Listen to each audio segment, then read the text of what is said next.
go back to when I previously visited Spain and just being a bit embarrassed to not be able to speak Spanish and feeling guilty that the locals were having to speak English to me. And I didn't like that feeling. I just tried Duolingo. I can see now obviously that's not enough to learn a language. It does give you a false sense of accomplishment. So the 2 or 3 months of Duolingo, how confident did you feel to speak Spanish? I suppose 1.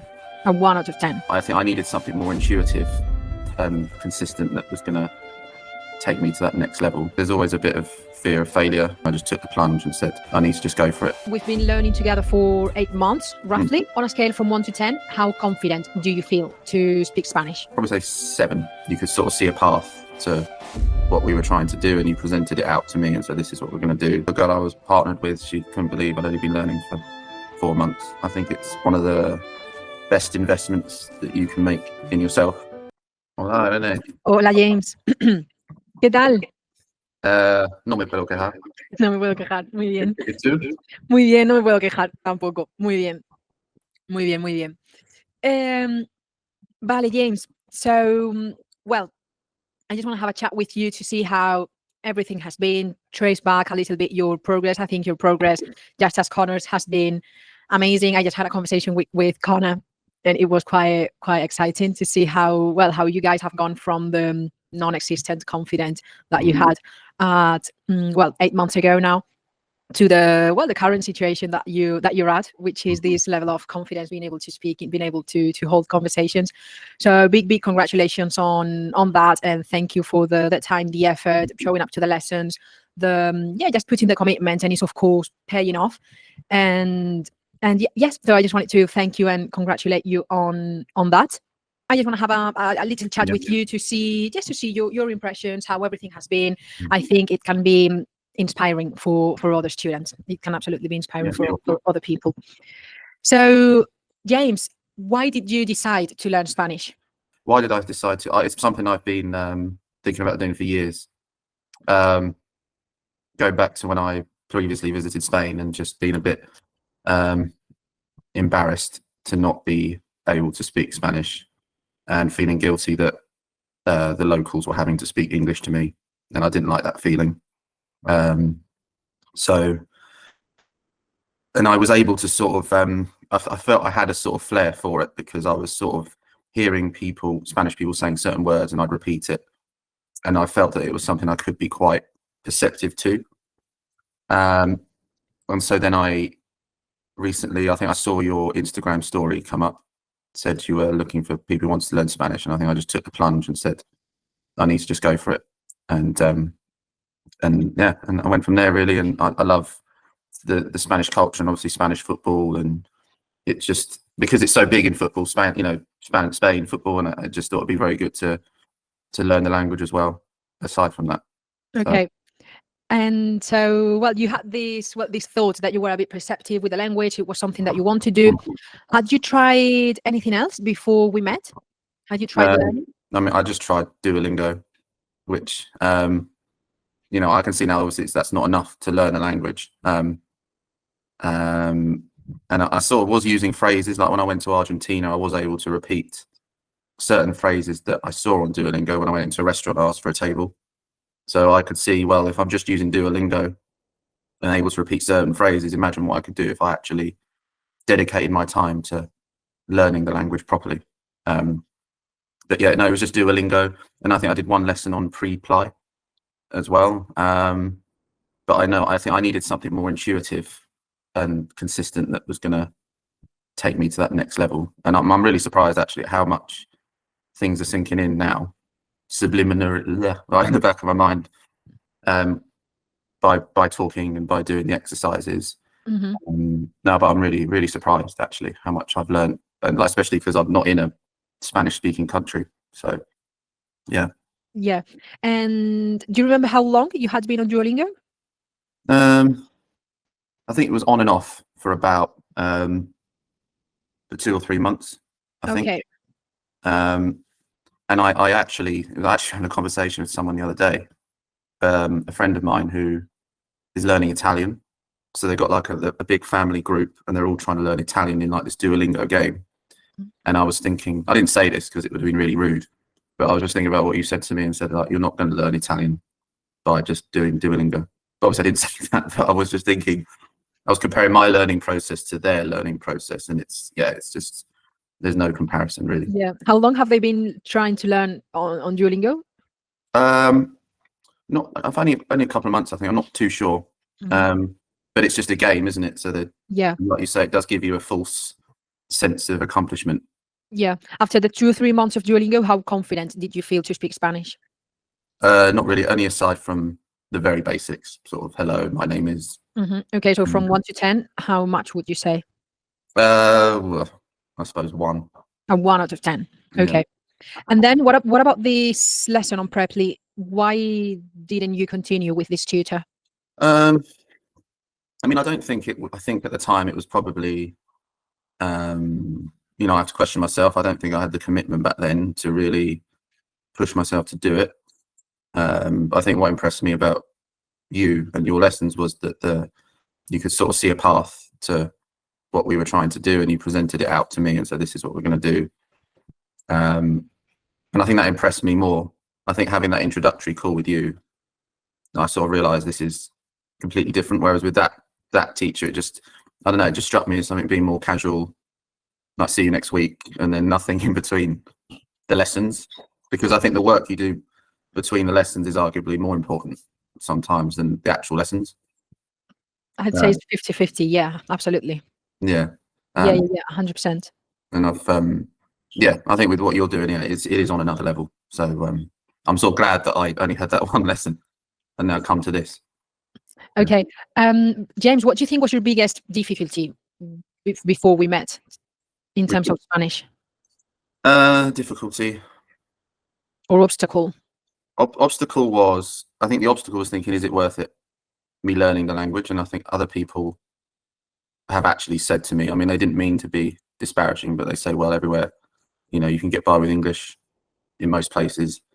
And also, finding the time and the commitment and thinking, is it going to be worthwhile if I'm not living in Spain to learn the language? Because other people say, other Spanish speakers have said to me, you need to be in Spain to learn it properly. So I think that was probably an obstacle.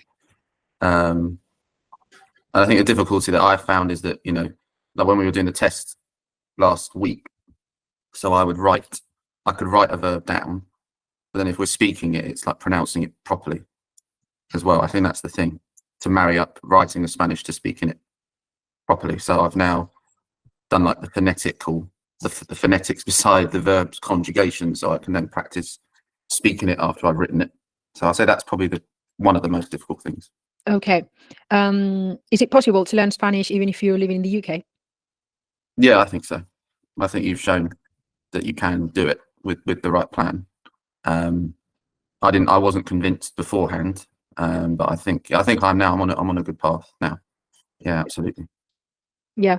James, do you remember how you felt in the very first lesson we had?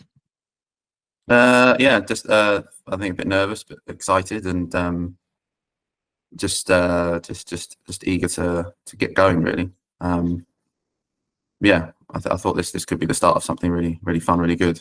And I think it's no, I'm really glad that I've done it, and like my family and friends, when I've said, have been impressed at how much I can just rattle off. So I can see my brain picking things up, even like when I'm listening to Spanish songs, or like Diego Simeone did an interview after Arsenal v Atletico Madrid, and I could pick up certain words he was saying in Spanish, but he speaks so quickly. Yeah. Plus he's from Argentina. Yeah. So quite strong accent, and I was thinking, I can actually pick up certain words, which was cool. Okay, that's brilliant. And also, you had a trip several months ago. Yeah. To Spain. Where did you go? I went to Las Palmas. And did you speak to any locals there?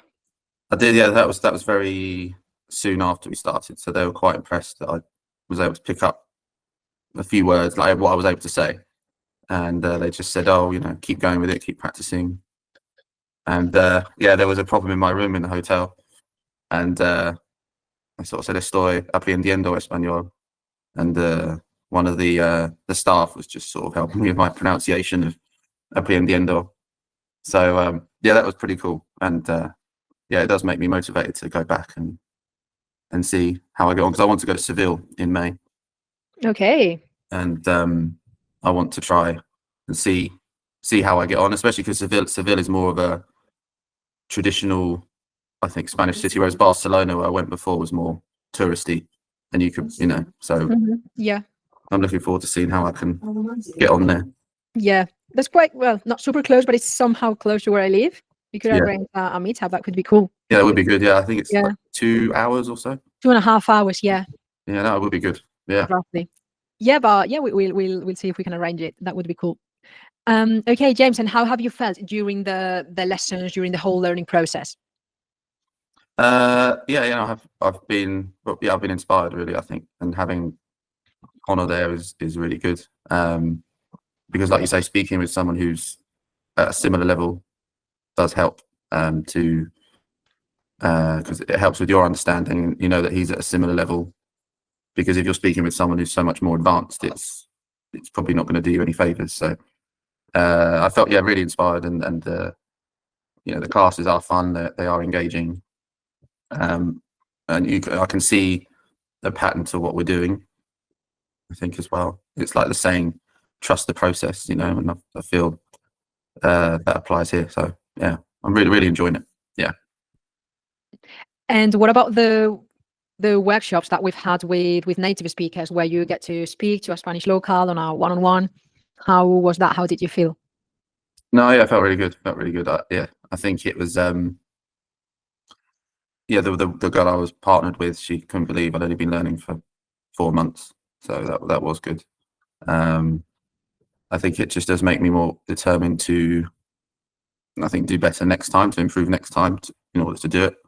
But yeah, no, it was great. Like the idea was fantastic, and I don't know how you technically did it all with all the different screens and everything. But yeah, no, it was really good, really good.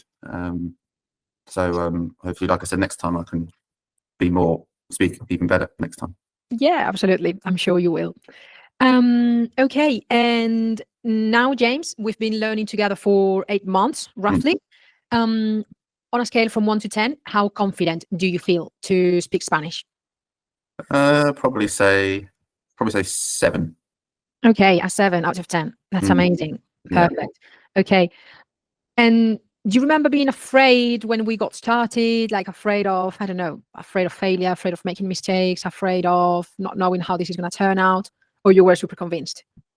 I was a bit, yeah, a little bit apprehensive, I think, when I started. I think there's always a bit of fear of failure as well, and thinking, oh, is it going to be worth my time?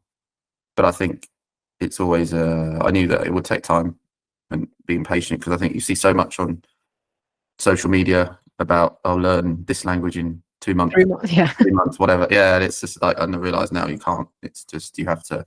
Yeah, whoever tells you that you can learn Spanish, English, French, or whatever from scratch in 3 months, I mean, it's a lie. It's impossible. There's just no way. There's just no way. Yeah. So yeah, I went into it with an open mind, but definitely thought, oh, is this really going to pay off? But no, I'm glad I'm doing it, and I just have to be patient and trust that things will get, slowly but surely, they'll get even easier, and things will become second nature. Like, I can introduce myself and say what my favorite food is and favorite film is without thinking. So now I hope that that will then advance to the next stage and the next stage. So yeah, no, I can't thank you enough. It has been fantastic. So thank you. Okay, James, so just one last thing. What would you say to someone who has got this very same fear, who is maybe a little bit apprehensive, they're a bit afraid of failure? What would you say to them? I would just say to you, just go for it.